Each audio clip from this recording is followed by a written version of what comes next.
lenguaje de las personas se vuelve un lenguaje agresivo, un lenguaje victimizante o victimizador, y finalmente eso crea lo que se llama la memoria ingrata colectiva o también individual. Manejar esa memoria ingrata se convierte en uno de los retos más grandes, sobre todo para los grupos que tienen esas rabias acumuladas. Las escuelas de perdón y reconciliación a lo que tratan de trabajar es cómo ayudarle a las personas a manejar y administrar la memoria ingrata. Decía, tanto a nivel colectivo, las ciudades también tienen memoria ingrata, las ciudades también tienen memoria. Pero las personas, las familias, los colectivos, tienen que aprender, tenemos que aprender a cómo manejar la memoria ingrata de una ofensa o de unas ofensas que nos pueden haber sucedido individualmente o colectivamente. Lo más difícil en los procesos de reconciliación, es decir, en el tema del perdón, que es un trabajo individual, de yo con yo, lo más difícil es el manejo de la memoria, de lo que me pasó. Pero en el trabajo de la reconciliación, que es el camino hacia el otro, perdón, yo con yo, el perdón es un proceso de yo con yo, sacarme el veneno. La reconciliación es un camino hacia el otro. Y puede existir perdón sin reconciliación. Puede existir perdón sin reconciliación. Lo más difícil en el proceso de perdón es la memoria. Lo más difícil en el proceso de reconciliación es cómo reparar, cómo hacer justicia.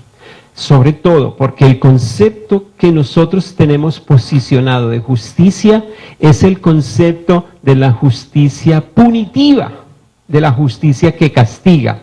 Entonces, por eso la importancia de la justicia que restaura, la justicia restaurativa, de la que yo creo que nos va a hablar el profesor Egberto. En los procesos, cuando una persona ha sido víctima o victimario, las personas tienen tres fisuras fundamentales que es necesario reparar: el significado de vida, la seguridad y la capacidad de socializar. A un victimario, a un delincuente o a una víctima es fundamental ayudarle a restaurar esos tres pilares de su vida. ¿Cómo darle de nuevo significado, seguridad y la capacidad de socializar? Si ustedes lo quieren, ahí se centra el gran trabajo de construir la paz. Nosotros tenemos que trabajar al menos en 4 dimensiones. No se trata de dar conferencias. El tema de construir la reconciliación en una ciudad no es cuestión de conferencias. Es decir, uno podría pensar, es solo lo cognitivo, dar ideas, transmitir charlas. No. El tema es también un tema emocional. Cómo ayudarle a las personas a sentir emociones nuevas. Es también un problema comportamental, conducta. ¿Cómo generar conductas nuevas en los criminales o en las víctimas? Porque las estadísticas dicen que las víctimas, un 80% de las víctimas tiende a convertirse en victimarios. Y entonces una víctima que no logra superar su trauma está en el grande peligro de convertirse en victimario tan pronto decida tomar venganza. Y finalmente, un trabajo por la paz exige que se trabaje en la dimensión espiritual, no religiosa. Yo no hablo de religiosa, hablo de la dimensión espiritual. Es decir, cómo fortalecer la dimensión espiritual de las personas, cómo elevarlos al más allá. Esas 4 dimensiones son fundamentales Y repito, muchas veces se cree que construir la paz es solamente la primera parte, dar conferencias. Las conferencias sirven, pero muy poco. Las conferencias, los cursos sirven, pero muy poco. De hecho, esta conferencia acá se queda solo un poquito a este nivel. Lo importante es cómo nosotros, de esto que hacemos acá, podemos pasar a analizar esas emociones de rabia que traemos esta mañana porque peleamos con el esposo, con la esposa, con el hermano, con el hijo, con el vecino, con el compañero de carro que me cerró el camino. Esas son las cosas que nos deben ocupar. Miren, nosotros aquí no se alcanza a ver, qué lástima por la diapositiva, pero lo que les quiero decir es, cuando las personas tratan de resolver sus problemas de rabia y resentimiento, una de las, y sobre todo en las escuelas de perdón y reconciliación, uno de los niveles que más se impacta positivamente es la raya más fuerte que se llama la conducta.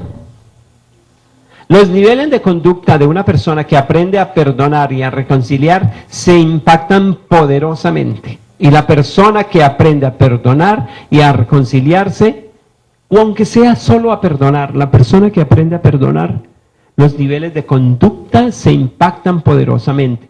Estos son unos estudios que estamos haciendo nosotros desde hace más de 5 años, donde nos damos cuenta de que esos índices se elevan poderosamente en las personas que aprenden a perdonar. Cambia la conducta, pero también la línea del centro, o sea, lo emocional, también cambia. Y cambia, lo que cambia menos es normalmente lo cognitivo. No hemos logrado hacer medidas sobre lo espiritual, porque eso pues como que queda más difícil. Pero también las personas testifican cambios espirituales. Aquí tampoco he puesto yo los cambios que resultan a nivel de la salud de las personas. De una persona que aprende a perdonar, se le mejoran los índices de salud. A mí personalmente lo único que se me cae es el pelo. Pero de verdad, una persona que aprende a perdonar, o si son muchas personas que aprenden a perdonar en una ciudad, en un barrio, los índices de salud se elevan. Y entonces, si ustedes quieren, hay unos impactos adicionales que ayudan muchísimo al barrio, a la ciudad. Se mejoran muchísimo los índices de deserción en la escuela, de faltas al trabajo, se descongestionan los juzgados. Es decir, las repercusiones adicionales a estas de una persona que sabe perdonar son estupendas, son incontables. Nosotros tenemos actualmente experiencias en escuela, barrio, iglesia. Trabajamos con excombatientes, los que se están devolviendo o están aceptando de reinserción, o sea, aceptando la ley del gobierno que les favorece y que les reduce las penas. En Colombia estamos en unas 20 ciudades y aquí en Latinoamérica, en el continente, en unos 8 países. Uno lo que nota es lo siguiente, y qué alegría poderle hablar a un grupo tan selecto como ustedes,